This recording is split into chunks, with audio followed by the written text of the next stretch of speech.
Bismillahirrahmanirrahim. Halo guys. Assalamualaikum warahmatullahi wabarakatuh. Ini randomly yapping abis pulang dari kantor, baru banget nyampe sih. Eh, jadi aku baru banget mendapatkan sebuah insight yang mungkin ini udah lama atau sering muncul sih di kehidupan kita. Insight ini, hikmah ini. Tapi jadi ceritanya di kantor tuh ada satu divisi, dia itu pekerjaan aku, tapi ada cabangnya lagi gitu. Ya ada subdivisi ya bahasanya. Nah, cuma beda dikit sih, tapi nggak dikit banget gitu. Dan FYI, di kantor aku tuh kerjanya ada target harian gitu. Ya mirip-mirip buruh pabrik. Astagfirullah. Maksudnya ya ada target harian yang harus di report tiap hari gitu. Nah, ceritanya aku tuh lagi perbantuan ke subdivisi B. Jadi tadinya misal aku di subdivisi A, terus aku pindahlah perbantuan mungkin cuma beberapa hari di subdivisi B. Amin ya Allah beberapa hari. Udah jangan lama-lama. Terus aku merasakan bahwa ternyata susah ya untuk mencapai target harian itu ketika aku ada di divisi B. Begitu pula dengan ada teman aku yang dari subdivisi B pernah waktu itu perbantuan ke subdivisi aku gitu.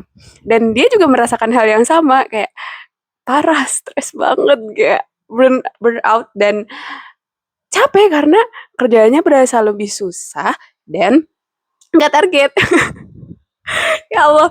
Jadi aku berpikir dari sana bahwa dalam kehidupan ini ya Allah tuh udah ngasih kita porsinya masing-masing sesuai dengan kemampuan yang Allah titipkan.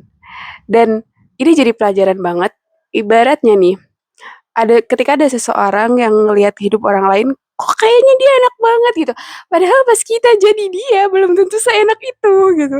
Maksudnya kita nggak tahu aja bagaimana proses dia dalam bekerja, bagaimana kemampuan dia dalam melakukan hal tersebut, bagaimana ya usaha-usaha dia sebelumnya gitu loh untuk sampai akhirnya sekarang bisa berhasil. Ini dalam konteks kehidupan yang lebih luas lagi.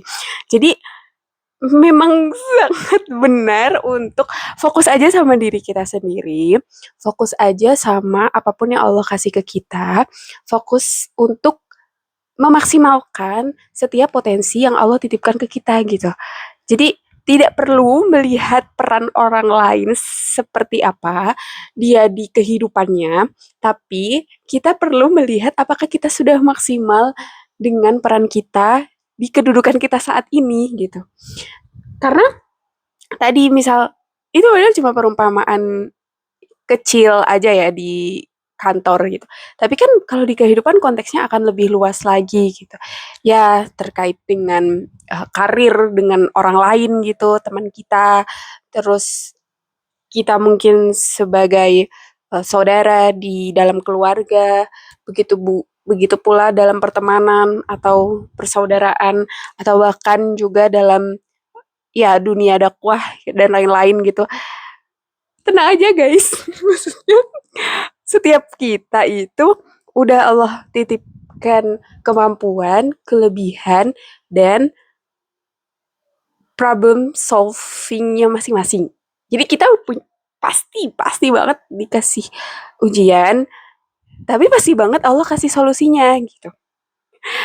Ya itu aja sih sebetulnya ya ping sore hari ini.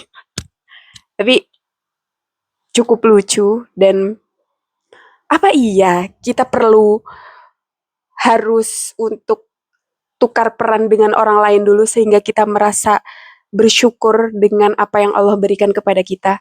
Enggak dong, ya enggak sih? Masa harus kayak gitu terus, ya kan? Maksudnya, ibarat tadi kayak di pekerjaan, alhamdulillah aku kalau di subdivisi aku, so far, walaupun ya pasti sering juga nggak target, tapi merasa sudah enjoy dan nyaman ada di sana. Tapi ketika aku dipindah, ya aku butuh adaptasi lagi gitu. Dan hmm, ternyata tidak sesebentar itu dan tidak semudah itu. Tapi kalau misal konteksnya dalam kehidupan, perihal zona nyaman juga, memang ada sebagian orang, banyak sih banyak, yang sengaja keluar dari zona nyaman supaya merasakan adrenalin yang lebih. Ini tergantung mindset. Kalau memang tujuannya mau meningkatkan skill kehidupan, mau mencari rezeki yang lebih luas ibaratnya ya, itu no problem. Cuma konteksnya tadi ya, kalau yang dalam kehidupan itu kita tidak perlu melihat kehidupan orang lain untuk membanding-bandingkan dan melihat sesukses apa orang itu, dan bagaimana posisi orang tersebut, lalu kita baru bersyukur gitu. Jadi untuk konteks bersyukur tuh nggak perlu kita melihat orang lain yang segimana gimana pun gitu. Ya masa iya, buat bersyukur aja kita harus dipancing-pancing dulu. Kalau untuk awalan mungkin nggak apa-apa ya, tapi kalau untuk berkepanjangan sepertinya tidak terlalu baik, karena sejatinya amalan itu dilihat baik saat kita sendirian ataupun ada orang lain. Karena kita sendirian, kita tidak akan pernah sendiri. Tapi ada Allah, ada malaikat, ada ya makhluk yang tidak terlihat lainnya gitu. Jadi ya baik saat kita dilihat orang maupun enggak, bersyukur itu adalah suatu hal yang perlu kita latih setiap saat gitu. Kalau memang suka lupa, hilaf, ya bisa jadi Allah mengingatkan lewat hal-hal kecil seperti itu tadi. Tapi kalau misalnya udah terbiasa, mungkin tanpa disentil pun dengan hal lain, itu sudah menjadi habit kita. Amin. Semoga kita bisa menjadi hamba yang senantiasa bersyukur tanpa perlu membanding-bandingkan dengan orang lain dulu, apalagi oh ya juga ya mending gue gitu. Takutnya malah jadi sombong kan ya, lebih lain dari. Jadi ya udah. Maaf ya guys. Jujur ini random banget tapi mari kita berdoa agar senantiasa menjadi hamba yang penuh dengan rasa syukur. Amin. Bye. Assalamualaikum warahmatullahi wabarakatuh.